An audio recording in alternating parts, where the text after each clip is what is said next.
Welcome. Okay, let's dive right into this explainer and decode the invisible forces that govern the gases all around us.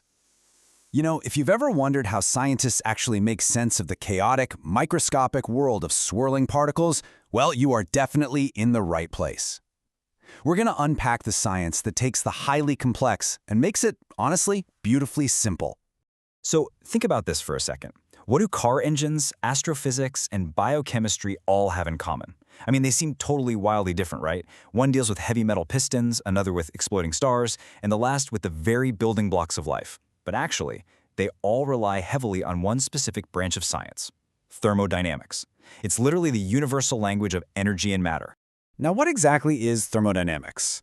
Simply put, it's a science that describes a system composed of a massive, like almost incomprehensible number of molecules. But here's the trick. Instead of driving ourselves crazy trying to track every single tiny moving particle, we use macroscopic variables, things we can actually see and measure on a human scale. So essentially, thermodynamics lets us understand massive amounts of molecular chaos by measuring just a few simple, everyday things: pressure, volume, and temperature. It takes all that microscopic chaos and translates it into macroscopic order. All right, here is our roadmap for today. We just wrapped our welcome. Next, we're going to explore the perfect gas model, check out the 3 basic laws, step into the lab for the Boyle-Mariotte and Gay-Lussac experiments, and then finally, we'll wrap up by looking at the real gas reality. Section 2, the perfect gas model, or, as I like to call it, simplifying the chaos. To understand real, wildly unpredictable gases, scientists first had to create a simplified baseline model. You can think of it as a super helpful scientific illusion called the perfect gas. Now, to build this model, we have to make 2 massive assumptions. First, we just pretend that molecules are tiny material points. We literally completely neglect their actual physical volume compared to the vast space the gas occupies. Second, we pretend these molecules don't interact with each other at all, unless they are literally crashing into one another. So the crucial point here is that this perfect model completely ignores the actual size of the molecules and any sticky, attractive forces between them. It basically gives us a totally clean slate to do our math. And that clean slate gives us the perfect gas equation of state. P times V equals N times R times T. This brilliantly illustrates the master equation linking our state variables. So you have pressure multiplied by volume equaling the number of moles of the gas multiplied by the temperature, and a special perfect gas constant, which equals 8.32 in the standard international system. From this one elegant line of math, we can predict exactly how a perfect gas is going to behave. Moving on to Section 3, the 3 basic laws, the fundamental rules of the gas world.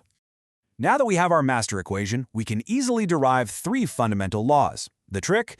Just keep one of those variables completely constant during a transformation and watch what happens to the others. The first is Boyle-Mariotte's law. This states that for a fixed quantity of gas at a constant temperature, the product of its pressure and volume remains constant.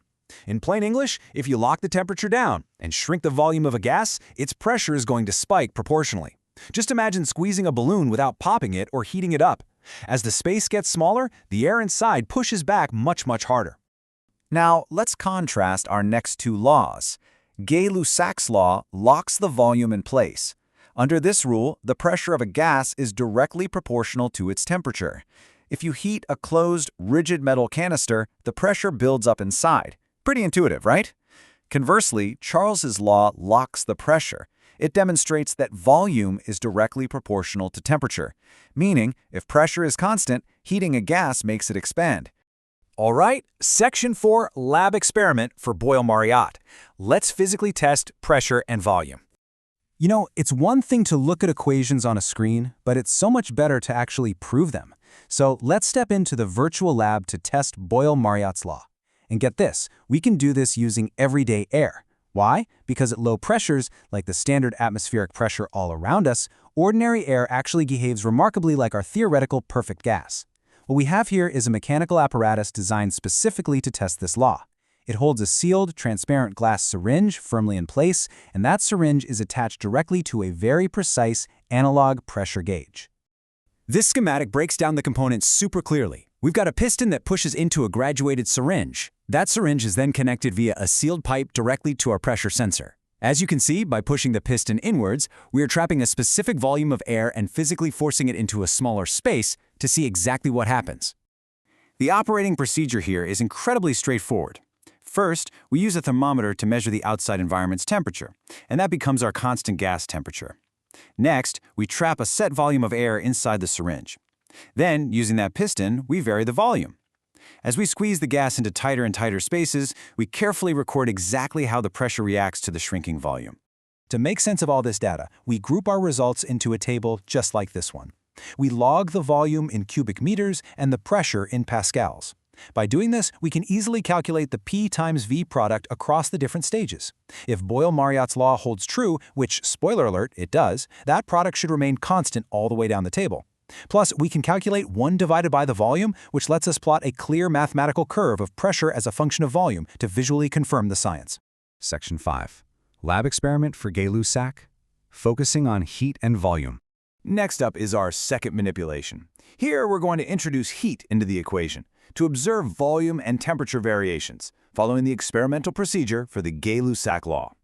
Now, whether you're using a simulated digital interface where you can just precisely dial up the temperature and watch a virtual syringe expand, or you're using an actual physical glass apparatus in the lab with thermometers and a heating element, the goal is exactly the same: to carefully heat the trapped gas while monitoring those changes. The procedure for this one requires just a little bit more patience. We trap our volume in the syringe and read the initial baseline temperature. Then, at normal laboratory atmospheric pressure, we slowly and very carefully heat the gas. As the temperature rises, we follow and record the volume variation. By charting the volume variation against the rising heat, we can plot the curve of volume as a function of temperature, calculate the V over T ratio, and absolutely prove the mathematical relationship in the physical world. And finally, Section 6, the real gas reality. Time to break the illusion. So, we've seen the perfect model, and we've verified it in the lab at standard pressures. But to truly master thermodynamics, we have to step out of that perfect gas illusion and face real-world physics. Because honestly, at extreme pressures or temperatures, gases completely stop acting perfectly. To model true reality, scientists had to upgrade the math. Our simple perfect gas equation ignores molecular volume and forces, but one of the simplest corrections, the van der Waals equation, modifies our perfect baseline by adding 2 vital constants, A and B. Constant B finally accounts for the actual physical space the molecules take up, and constant A accounts for the sticky intermolecular forces between them that happen before they even collide. It's a bit messier, for sure, but hey, that's reality. We've gone from a beautiful, simplified mathematical illusion to the messy reality of physical gases. But it really makes you wonder, if perfect gases are just a mathematical illusion to help us learn and calculate, how many other simplified theoretical rules do we rely on every single day to make sense of the complex, chaotic reality around us? Just think about that the next time you try to perfectly predict the real world. Thanks for joining me on this explainer, and keep questioning the models around you.